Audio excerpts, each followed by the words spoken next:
અને હવે વાત વરસાદની પાટણ જિલ્લાના વાતાવરણમાં બપોર બાદ પલટો આવ્યો। પાટણ શહેર અને ગ્રામ્ય વિસ્તારમાં કમોસમી વરસાદ વરસ્યો।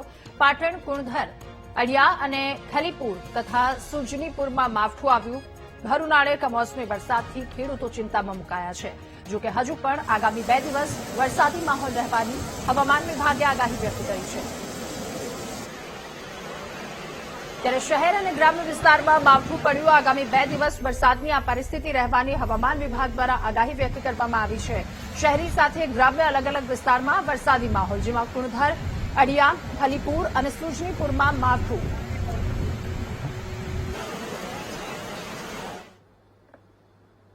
અને ભાવનગરમાં પણ વરસાદી માહોલ। ભાવનગર જિલ્લામાં ભર ઉનાળે વરસાદી માહોલ જામ્યો છે। સિંહોર અને આસપાસના વિસ્તારના વાતાવરણમાં પલટો આવ્યો। જિલ્લાના ગ્રામ્ય પંથકમાં વરસાદથી ખેડૂતો ચિંતિત થયા છે। ત્યારે વરસાદથી ઉનાળુ પાકને નુકસાન થવાની ભીતિ ખેડૂતોને સતત સતાવી રહી છે, કારણ કે ઉનાળાનો આ સિઝન છે અને એમાં ત્રીજી વખત કમોસમી વરસાદ આવ્યો, જેના કારણે ખેડૂતોને માવઠાનો માર ખૂબ વધારે પડવાનો છે। એ પ્રકારની સ્થિતિ ખેડૂતોની ચિંતામાં વધારો થયો છે।